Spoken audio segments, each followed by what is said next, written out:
Texas high school football players who hit a referee in a September 4th game at the direction of the team's assistant coach will be eligible to return to the school for the spring semester. The player's lawyer told ESPN's John Barr on Wednesday. The two John Jay high school players, 15-year-old Victor Rojas and 17-year-old Michael Moreno, have been assigned to an alternative school as punishment and have been prohibited from even watching John Jay games as spectators. With credit for the time they've already spent at the alternative school, the boys will be eligible to return to John Jay when the semester starts on January 15th. And this just in. Mac Breed, the assistant coach from John Jay High School in San Antonio, who was accused of directing the two players to blindside an official during a game, has resigned, according to his attorney. Stephen A., from what you know now, are you okay with those two kids returning to school? I'm okay with them returning to school as long as they were not allowed to play football for the rest of the year, which appears obviously to be the case. They're not going to be allowed to play football for the rest of the year. For this year, obviously, they can return. They're 15 and 17 years of age. They did not kill someone, thank the good Lord. And so as a result of that, you think about America being a land of second chances, understanding that these are kids. You certainly want to punish them because you want to send the message to teenagers that this is not something that is allowed. There will be consequences from your actions, and the earlier you teach children that, the better. In this day and age, you shouldn't only be teaching that to children, you should also be reminding parents of that as well, because you don't want parents walking around acting like their children are victims when you just finished victimizing somebody else, because that makes you know better. In fact, it makes you worse, because you're the adult, which means you're supposed to know better, which means that if you're giving that kind of impression, you know you're even more reprehensible than the kids. But under no circumstances do I believe that the punishment on the part of the kids should exceed that of Mac Breed, the assistant coach, who ultimately told the kids to go after the official. I not only believe he should have resigned, I think he should have been arrested on the spot. You told the kids to go out there and assault an official. That's what you did. They had on helmets, they had on pads, they were behind the official's back, went up to him, one blindsided him, and the other tried to spear him. That is assault. There is no way around it. And the fact that an adult who happens to be a coach literally instructed the kids to do this, I believe he should be held even more accountable than the kids. I will give him credit for this. According to the reports, whether it was the head coach or the principal, I don't recall, he asked what was going to happen to these kids. When he was told that they were going to be expelled, he immediately came forward and said, I put them up to it.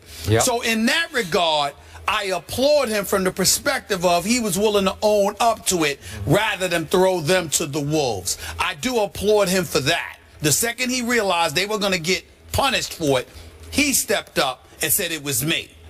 But that doesn't negate the fact that he basically had these kids assault these officials.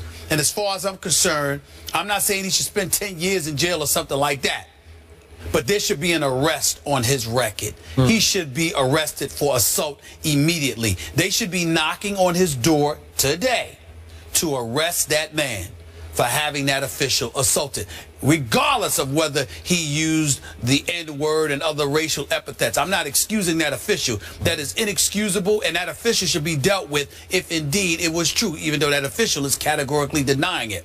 But we live in a civilized society, and we have to send the message that just because somebody says something to you that you don't like does not give you the license to physically assault them, particularly when you're doing so behind their back instead of standing up in front of their face. I would have respected the official more had he went on the field and confronted the official himself rather than trying to get the kids to do it. Okay, so I have absolutely no problem with these two kids being allowed to return next semester to school. That's right. Neither and I told you from the start, in no way can you justify those two kids trying to running into that official. But if you'll remember, from the start, I told you when you dug in and said those 2 kids should have been arrested on the spot. There could be extenuating circumstances. Let's see what happened. Let's let it play out a little bit. And now, as you know, and you've turned your focus more to the assistant coach. Okay, but still be clear. I still believe those kids should have been arrested. You do? On the spot. Wow. On the spot. I do I don't care. Listen, I think it's important. I think imagery is important. I think it's important for other kids. So you should arrest a 15 and a 17-year-old for following orders from their coach. I believe the kids, the other kids there, should have seen those 2 kids being taken away in handcuffs. I don't care if you let the kids out of jail in 2 hours. I think it's important for that imagery to allow kids to see what would have happened, what could happen to you if you engage in violence. Okay. That's what I still stand by that. I think you need to investigate first, find out exactly what just transpired.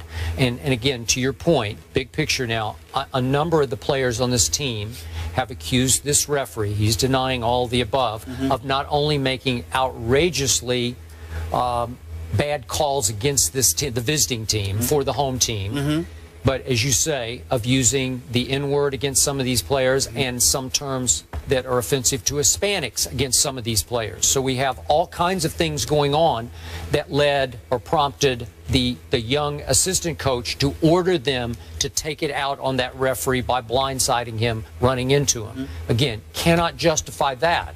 But again, if you're ordered by your coach, man, I don't think that should result in an arrest. We seem to have a full story here. Yeah. Here's the difference between you and I. I am telling you right now, particularly because of the generation that we're living in, kids are not respecting their elders. They're not respecting authority. Don't even get me started with community and next door neighbors and how you don't have respect for those folks. I think imagery is essential to the upbringing of kids. Okay. You cannot assault a referee, even on a coach's orders, and then walk off the field like nothing happened and get to show up on Good Morning America with George Stephanopoulos talking about we were ordered to do it, and that's the repercussion. I am not in any way advocating that those kids should have been thrown behind bars. What I'm saying is it's incredibly important that they should have been arrested on the spot. Even if it's something that's going to be expunged in a week, they should have been arrested on the spot, taken away by the cops for assaulting the police officer. The difference between my feeling about the kids and the coach is that I think after that you let them go, you keep them off the football team, but you allow them to return to school. Whereas with the coach, if you arrest them, they're going to spend at least one night in jail. Because you can't get to the bottom of it. You know, ain't nothing wrong with one night. But the other part about it is this: that coach, I think that coach should be arrested. Okay, and treated like an adult who assaulted somebody. But remember, that is the difference. The kids are obeying and following the orders of a coach. One kid didn't, Skip. They were 3 of them that was told. One kid was wise enough. We're only talking about the 2. Well, what I'm saying is one kid was wise enough to know better because of how, I don't know if how he was raised or just his natural intelligence. He was smart enough to know, look, I can't do that. I could get in trouble for that. The other 2 should have been. You're 15 and 17. You're not an adult, but you ain't some toddler. You knew better. You did it anyway. No, you're going to pay a price for that. You're going to pay a price for that. If I had a son and that been my son, I'd have whipped him. I'd have whipped him like he stole something. Okay, well, that's... And I don't even want to tell you what I would have done to the coach for giving him that order. Please. All right, let's leave it there. Drew Brees is banged up and the Saints are off to an 0-2 start, but will they turn it around? That's the discussion coming up.